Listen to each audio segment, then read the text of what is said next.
Good morning. Good morning. Mister clean വന്നല്ലോ.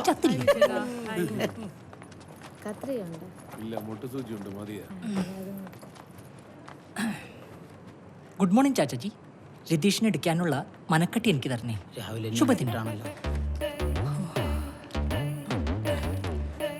ഈ കാതൽ കൊണ്ടല്ലേ ധനുഷ് എന്തായി കാണിക്കുന്നത്?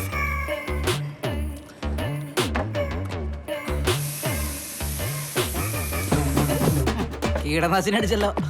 കീടനാശിനിയോ? ബ്രാൻഡഡ് ഐറ്റമാണ്.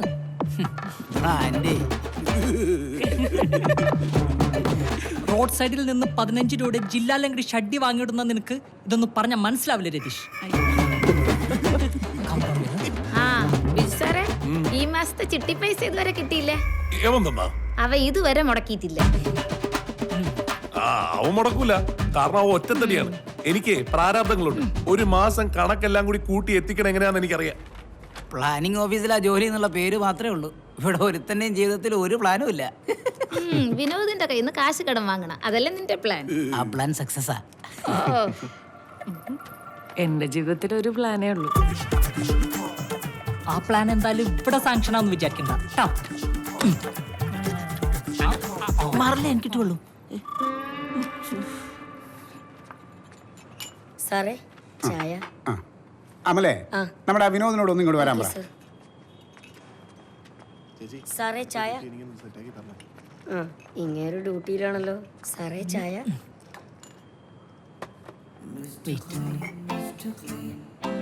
സാറേ APO സാറ് വിളിക്കുന്നുണ്ട്. ഓക്കെ. ചായ. Good morning sir. Good morning. Good morning. Thank you. വിനോദേ, നമുക്ക് രണ്ടാൾക്കും കൂടിയിട്ട് ആ ഹോസ്പിറ്റലിന്റെ കിഴക്കുള്ള വെയിറ്റിംഗ് ഷെഡിന്റെ ഇൻസ്പെക്ഷന് പോകണം. സാർ പൊടിയായിരിക്കും.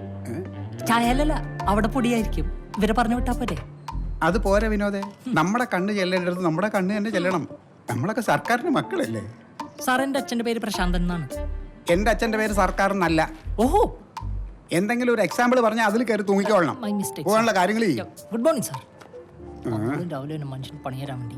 എന്താ ഒന്നുമില്ല സാർ, ഈ ചായയിൽ മുക്കി കഴിക്കാൻ ബിസ്ക്കറ്റ് വേണമെന്ന് ചോദിച്ചതാ. ഒരുപാട് മുക്കണ്ട. വേണ്ട? ഓക്കെ.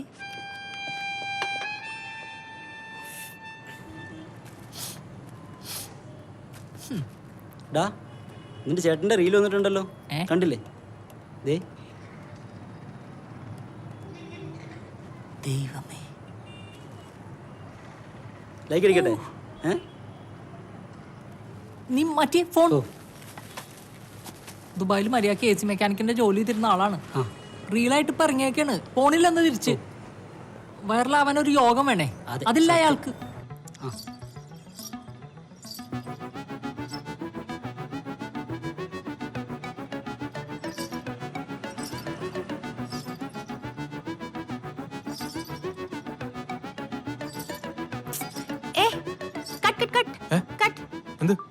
ശരിയായിട്ടില്ല, നമുക്കൊന്നുകൂടെ എടുക്കാം. ശരിയല്ലേ? ഇല്ല, റീൽസ് ശരിയാക്കരുത്.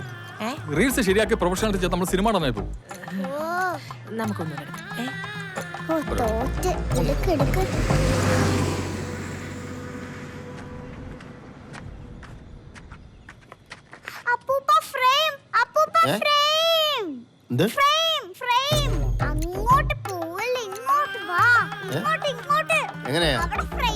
ഇങ്ങനെയാണോ ഉള്ള പണിയും കളഞ്ഞേച്ച് നടക്കുക, ബാക്കിയുള്ളവന്റെ വഴി മുടക്കാനായിട്ട്? വച്ചേ ഇവൻ എന്തോ കാണിക്കുന്നേ? എന്തോ ക്യാമറയോ? തലയിലൊരു തിരികെയും അരയിലൊരു പട്ടുകോണാനും ചുറ്റി നിൽക്കുക. എന്നാ പിന്നെ ശരിയാക്കിട്ട് നിർത്തണോളൂ. അപ്പൊ ഇത് മതിയടി, പിന്നീട് ശരിയായിട്ടില്ലെന്ന് ഞാൻ റൂമിൽ കാണും, അവിടെ ചെയ്യാം. മക്കളെ വിളി. നീ ഇവിടെ നിന്ന് അവൻ ശരിയാക്കും.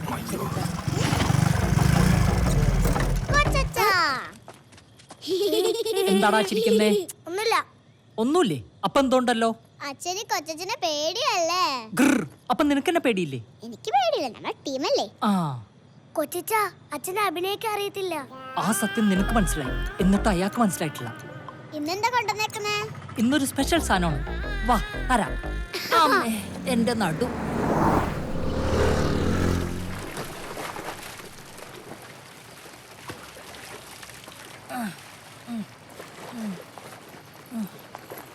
വിനോദേ ആ അറിഞ്ഞു കേട്ടാ ആ മോളെ നോക്കി പോയേ ആ അറിഞ്ഞെന്നാ അതെന്താണോ പറഞ്ഞത്? ഞാൻ അറിഞ്ഞിട്ടില്ലല്ലോ. നീ അതെവിടെ ഇട്ടേക്കടാ, ഞാൻ അലക്കാം. വേണ്ട വേണ്ട, അമ്മലിക്കാലേ ചീടാണൊന്നും ചാവൂല, ഞാൻ തന്നെ അലക്കണം. അച്ഛനെന്തിനാ ലീവ് എടുക്കാൻ പറഞ്ഞത്? പെണ്ണ് കാണാൻ. ആർക്ക്? നിന്റെ അച്ഛന്റെ രണ്ടാം കെട്ടിന്. അല്ല പിന്നെ അമ്മ ഓക്കെയാണോ? അവന്റെ ഒരു വർത്താനം. സദ്യയൊക്കെ ഉണ്ടാവോ? ഇനി എനിക്കാണോ?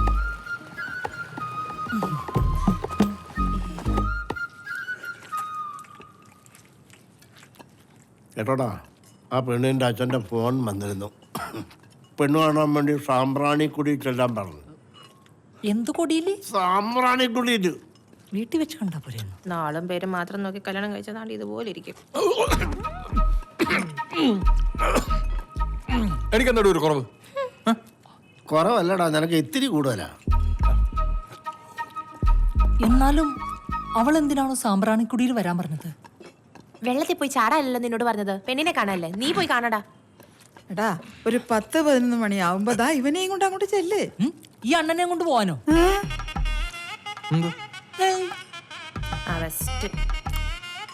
അതെടി ചേട്ടാ, അവൻ്റെ കൂടെ പോയി എന്താ കുഴപ്പം? ഒരു കുഴപ്പമില്ല. നിന്റെ അച്ഛൻ എന്നെ പെണ്ണ് കാണാൻ വന്നേ അച്ഛന്റെ ചേട്ടനെയും കൊണ്ടാ. കണ്ടപ്പോ തന്നെ എന്നെ കെട്ടിക്കോളാൻ പറഞ്ഞു. കേൾക്കാം അങ്ങോട്ട്. അങ്ങേർക്ക് ഇത്രയും വൈരാഗ്യമുണ്ടെന്ന് എനിക്ക് ഇപ്പോഴാ മനസ്സിലായത്.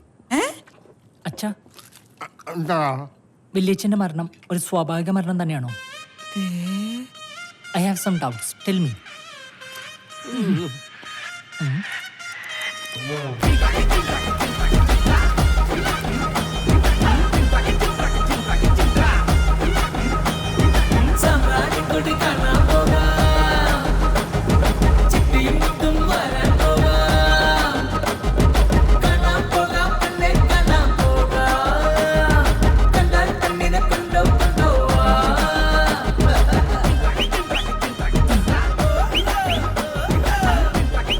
ഈ അഴുക്കുള്ളത്തിൽ ഇറങ്ങണോ? പെണ്ണേട്ടനോ? എന്നാ ഇറങ്ങണം. ഓക്കെ. ഈ അഴുക്കുള്ളത്തിൽ ഒഴുക്കില്ലെന്ന് കേട്ടിട്ടില്ലേ? അങ്ങനെയുണ്ടോ? പിന്നെ ഇറങ്ങ.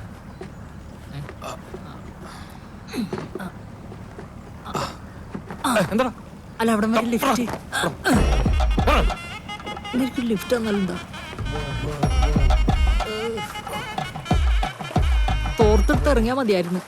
ഇവിടെ മനുഷ്യൻ നിക്കറിടാത്തതിന്റെ ടെൻഷനിലേക്കാ. അപ്പോഴാണ് അവന്റെ തോർത്തു. നിന്റെ പെണ്ണ് കാണാൻ നടുകായൽ വെച്ചാണെങ്കിൽ നിന്റെ ഫസ്റ്റ് നൈറ്റ് നടക്കടൽ വെച്ച് ആവോടെ. അണ്ണ, ഇതിനാണ് ഡെസ്റ്റിനേഷൻ പെണ്ണ് കാണൽ എന്ന് പറയുന്നത്. എന്തോ ഡെസ്റ്റിനേഷൻ പെണ്ണ് കാണൽ? അതെങ്ങനെയാണ്? തന്തവൈ പിള്ളേരൊക്കെ പിടിച്ച് വെള്ളത്തിലിറക്കി എന്നെ പറഞ്ഞാൽ മതിയല്ലോ.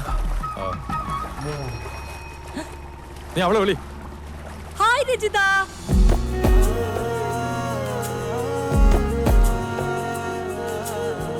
രജിത അതാണോ? കൊള്ളാലേ.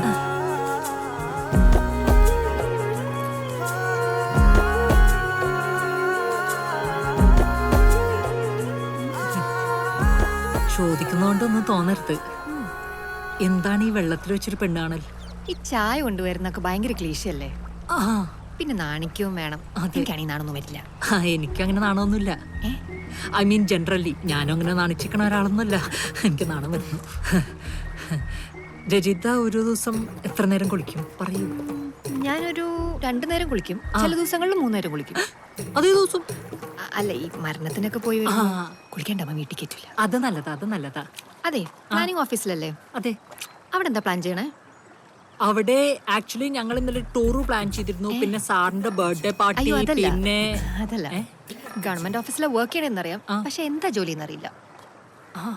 നഗരാസൂത്രണം. അത് പറയാൻ തന്നെ ഞങ്ങളുടെ ഓഫീസിൽ 3 ദിവസം എടുക്കും. അതിന് അപേക്ഷയും കൊടുക്കണം. ഏത് കോളേജിലാ? ഞാൻ എയറോ ഏവിയേഷൻ മാവേലിക്കര. ഓ, അത് തുടങ്ങിയിട്ട് എത്ര വർഷമായി കാണും? അതൊരു 10-30 വർഷമായി കാണും. ഓ, 30 വർഷം. അതെ. എന്നെ ഇഷ്ടായോ? എന്താ, ഇഷ്ടപ്പെട്ടില്ലേ? അല്ല, പിന്നെ ഒരു മീൻ കുത്തിയിട്ട് പോയി കള്ളൻ, വിത്തൗട്ട് മൈ പെർമിഷൻ. എനിക്കിഷ്ടമായി. എന്നെ ഇഷ്ടമായോ? അതെനിക്കൊന്ന് ആലോചിക്കണം.